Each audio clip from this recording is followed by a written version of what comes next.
kadine nere kadi ma flemu amna furgoy ana furgoy to ko falala nala na naga nay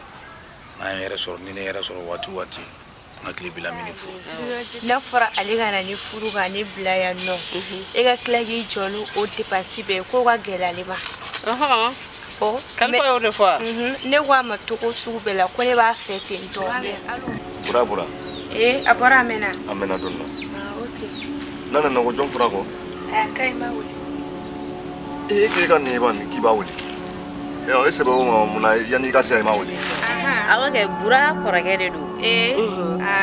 onyana awo laga kun sama amina dawa ba amakete awo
nena ufika na ikorege sura ne yenyi ngari yala ayo kuma chima fone mare ko kuma te amame fone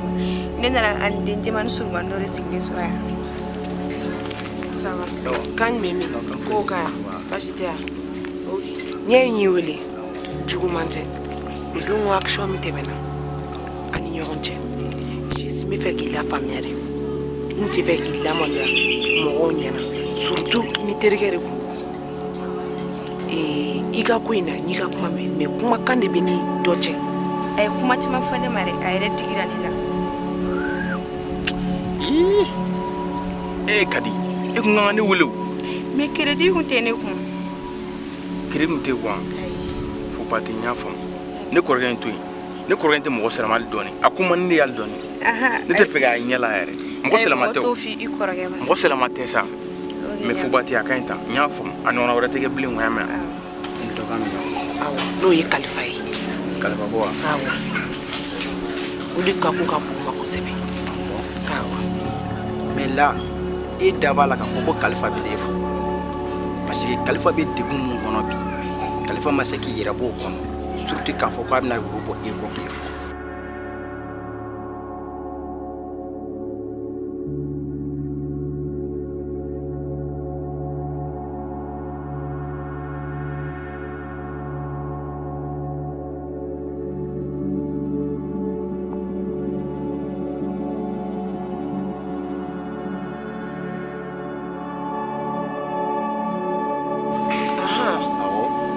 parce que buso be kelela kalifa no fe ya fam bon ni fana ya me du kono chen kuma do chen kuma chen ti afen wala ban ya me du kono kon ko kalifa be yere du mi yere kono abi jati muso mi yere fe o de muso oni kalifa be nyon fe et puis fana o muso yere kila ka ta nyebo kalifa fana fe du ni ko o bora kala maka ko ka de muso ni kalifa be nyon fe o ko ni jira ta to de muso ni ya fam bon ne ko ni nyinga ka kalifa to digu kono ka kile ka fo ka na woro bo eko ona kay saraka gelen sare mais ne fanatique nga kuma fo ina fo ko ne ka condition o fanatique ya fa o programme de bi sa ok umar ni koti problème fustala ko me bien ne bien na kera chukumira antino fanya ko ok merci kambe ore ko ha e muso ko te fam ka bam mo mi ni nga saw no fe ni to la de fu mo mi ma ko tula ko mais amana ke chugo chu ni bin timina janno ko ina abe nyina bo dondo alhamdulillah parce que ni yere be ko do ira ne yere la ko abe nyina bo ni ala sona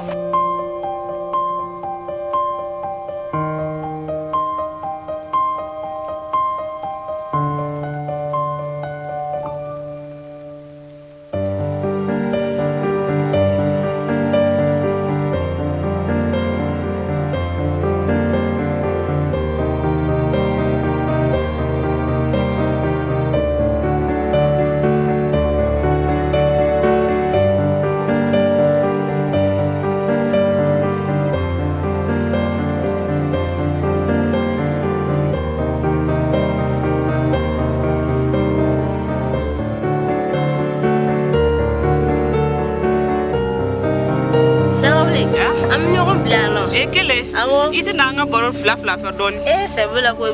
le ka kala. Bo ngata dugono. Baram sendo be mina to la kwa. Awake. Okay. Ndawle. Ne re nyana. Nugo don idem so ko robale mbado be asisanwa. Awo.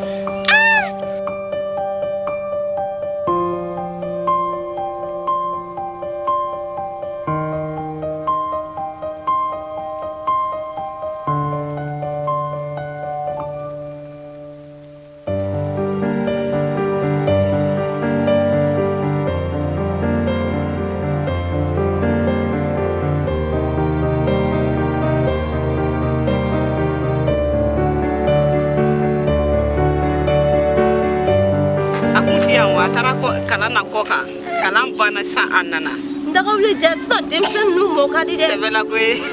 ka ko falna sa sevela de ona tra ne era sigle soro khalifa nufi atara kurani ningali kenela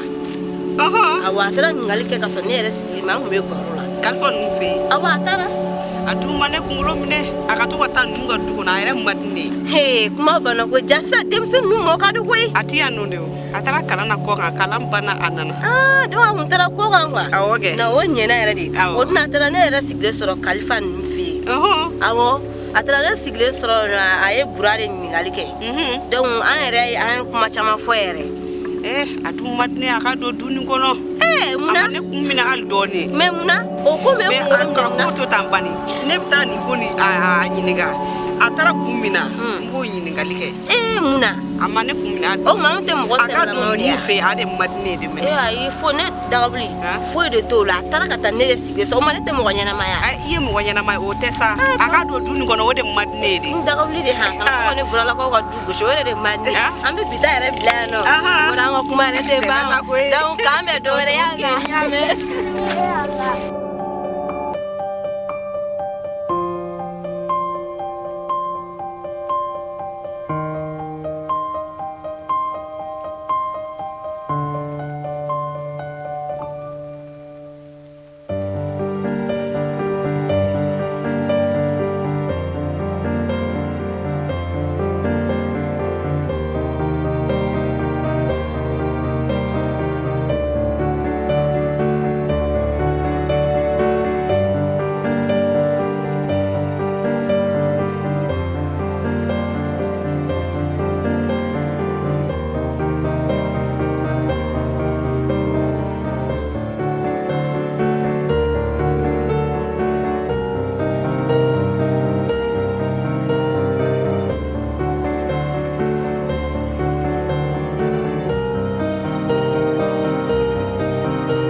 Kadi na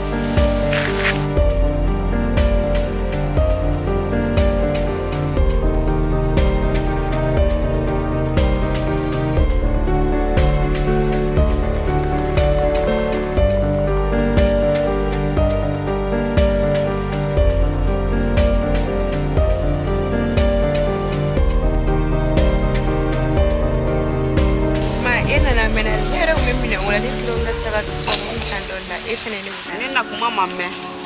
ne ko kadi itara munyini pura nufe ini pura ye nyongo do kuma jume ki fo itara bo fe kadi sabali kadi igata nunga duko na amadne toko che mbe nunga duko na eto kalama igata nunga duko na amadne muna itara bo nufe kadi ye fefe mi nyini nefe nyabe nyini kadima ye munyini nefe ne mo dima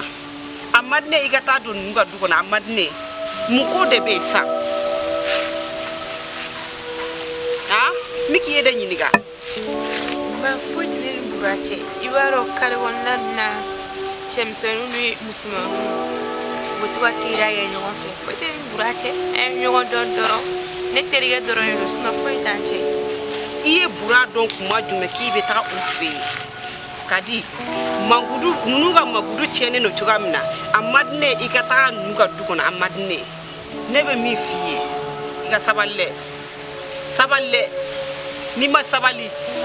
ambe chenyo ngoyede ina mea manyame ngoni ya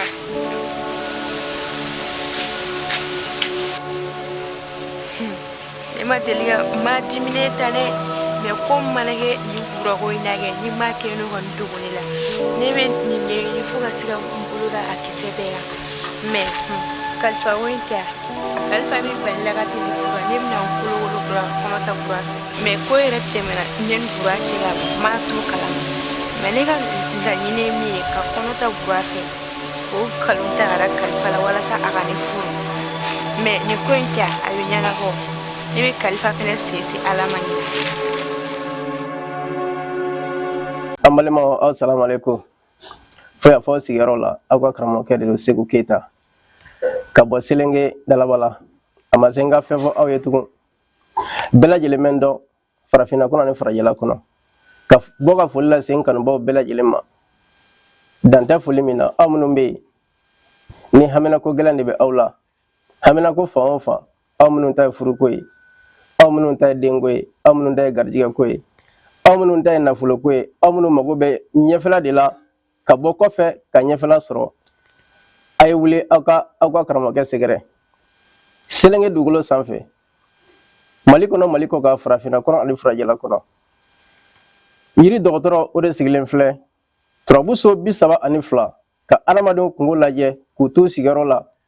aw minnu bɛ n'aw bɛ wuli k'an sɛgɛrɛ n b'aw kungo lajɛ a ka nɔgɔ aw ma cogo min aw minnu bɛ n'aw b'aw sigiyɔrɔ la yɔrɔ tɛ janya karamɔgɔkɛ la aw mana kɛ diɲɛ yɔrɔ o yɔrɔ a ye wuli aw ka karamɔgɔkɛ sɛgɛrɛ aw ka wele a ka nimero la n b'aw jaabi k'aw kungo ɲɛnabɔ fo k'aw lawasa i n'a fɔ aw bɛ fɛ a ka kɛ cogo min na kamanagan ko fan o fan n'o de bɛ adamaden de minɛ ka i si ɲɛna jɔrɔnako n'o de bɛ aw la cɛ ani muso aw mana kɛ diɲɛ yɔrɔ o yɔrɔ aw ka écran dugumana lajɛ aw ka wele n ka nɛgɛjuru sira la an bɛ ɲɔgɔn kunnafoniya ka ɲɔgɔn bɔ fili la ka ɲɔgɔn bɔ dingɛ kɔnɔ k'aw bila gele kan bɛɛ lajɛlen ka o ye hali bi ka foli di kanubaw bɛɛ lajɛlen ma dan tɛ foli min na an b'a fɔ aw salamu aleykum rahmatulahi taala wa barakatuh